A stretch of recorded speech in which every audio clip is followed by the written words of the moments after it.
हमने जैसे कि प्रीवियस एपिसोड में देखा, तांगशन ने डोलू मास्टर को हरा के अपना लेवल कंप्लीट कर लिया होता है और वहीं अगली तरफ क्यान रेंजियो क्यान तोला के चैलेंजेस को फेस कर रही होती है। एपिसोड की शुरुआत में क्यान दो एम्पायर में कोई मैसेंजर एम्परर ब्लू बैंक के पास दौड़ा आ रहा होता है और उन्हें एक खबर देता है कि सिटी ऑफ सिल्स और जिंगलू एम्पायर के तीनों सिटी पर वुहान एम्पायर ने अपना कब्जा कर लिया है और उन्हें ये जान के बहुत चिंता होती है कि वुहान एम्पायर के पास सबसे ज़्यादा सोल मास्टर हैं और सबसे ज़्यादा बड़ी फौज भी है। ये सुनकर सारे लोग पता करने लगते हैं वुहान एम्पायर की फौज इतनी ज़्यादा बड़ी थी कि एम्पायर ऑफ सिल्क और जिंगलू एम्पायर भी मिलकर उसका सामना ही नहीं कर सकते और जिंगलू एम्पायर के साथ यानदे एम्पायर के सारी बातचीत रुक गई थी। तो एम्परर जू बैंक अपने सोल्जर को वापस जाने को कहता है और ग्रैंड मास्टर से इसका सोल्यूशन पूछता है क्योंकि टाइम से पहले कुछ नहीं करा गया तो बहुत मुश्किल हो सकती है। ग्रैंड मास्टर जू बैंक से कहते हैं कि वुहान एम्पायर के पास सबसे ज़्यादा सोल्जर है मगर उनके लड़ाकी उतने ज़्यादा नहीं हैं और अगर हम अपने सैनिकों को बॉर्डर पे तैनात कर देंगे तो उनकी नज़र हमारे सैनिकों पे जाएगी। तो जब उनका ध्यान हमारे सैनिकों पे होगा तब हम अपनी ताकतवर फौज की टीम बना के वुहान एम्पायर के इंपीरियल पावर एरिया से छुपते हुए उत्तरी समुद्र रास्ते से एक बार फिर जिंगलू एम्पायर के साथ बातचीत कर सकते हैं। और यह सुनकर एम्परर ग्रैंड मास्टर से बहुत ज़्यादा इम्प्रेस हो जाते हैं। मगर दिक्कत यहाँ होती है कि फौज को गाइड कौन करेगा। और इसके बाद सेक मास्टर लिंक सामने आते हैं और एम्परर को कहते हैं कि वो ये काम कर सकते हैं और उनकी बाकी बातों से पता लगता है कि वुहान एम्पायर में 3 एजुकेशनल मिनिस्टर हैं और उन्हें ये पता लगता है कि क्यान एम्पायर में 3 एजुकेशनल मिनिस्टर हैं जो कि असल में वुहान एम्पायर से बातचीत रखते हैं और टाइम से पहले हम उन्हें अपने साथ मिला लेंगे, हमें बहुत सारा फायदा होगा। यह सुनकर मिस्टर रिंग बोलते हैं कि हमें एक एग्रीमेंट करना चाहिए और हमें यहाँ से सी गॉड आइलैंड का सीन दिखता है जहाँ पे सारे श्रेक डेविल अपने नेक्स्ट मिशन की तरफ जा रहे होते हैं और सारे सी डिल्यूजनल सेक्रेट टावर के पास होते हैं, लेकिन वहाँ पे उन्हें कुछ भी नहीं दिख रहा होता है क्योंकि हर तरफ काला कोहरा फैला होता है। जी वो टेंशन के पास आती है और बोलती है कि वो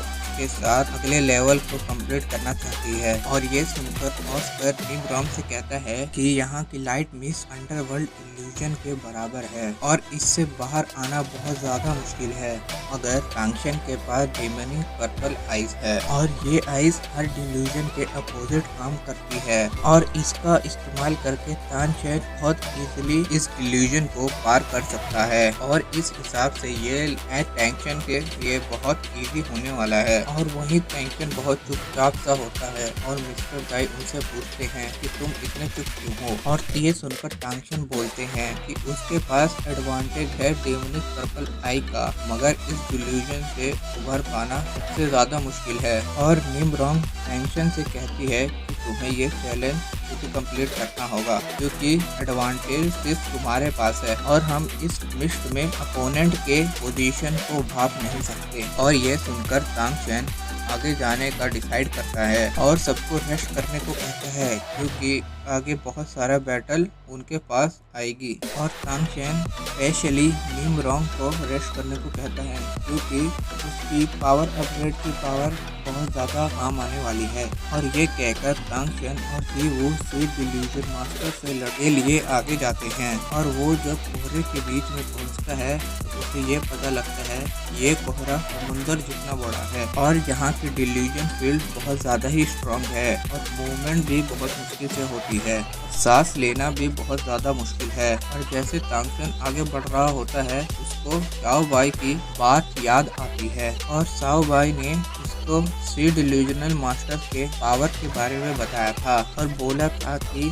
ये डिल्यूजनल मास्टर की गार्डियन सोल बहुत ज़्यादा ही यूनिक है और इस वजह से डिल्यूजनल सी मास्टर को डिल्यूजनल स्नेक के नाम से भी जाना जाता है और उनकी power guardian soul of master और वेपन मास्टर के बीच में आती है और इस डिल्यूजन पावर की वजह से वो 7 टावर प्रोटेक्टर मास्टर को 3rd नंबर पे आते हैं जो सी ड्रैगन मास्टर और लेंसिंग सिस्ट के बाद है। और निम्रॉन्ग xiaobai से पूछती है कि सी डिल्यूजनल मास्टर की डिल्यूजनल फील्ड कितनी ज्यादा स्ट्रॉन्ग है। तो xiaobai ये बोलती है कि उसे इस बारे में कुछ जानकारी नहीं है, क्योंकि उसने खुद ये एक्सपीरियंस कभी नहीं किया। लेकिन जहाँ तक उसे पता है, सी ड्रैगन मास्टर सी डिल्यूजन मास्टर से लड़ने को बहुत घबराते हैं। और प्रेजेंट सीन में हम तांगशन और जीवू के देखते हैं जो डिल्यूजनल फील्ड में हैं, और आगे बढ़ते बढ़ते उन्हें सी डिल्यूजनल मास्टर का कोई भी पता नहीं मिलता है। और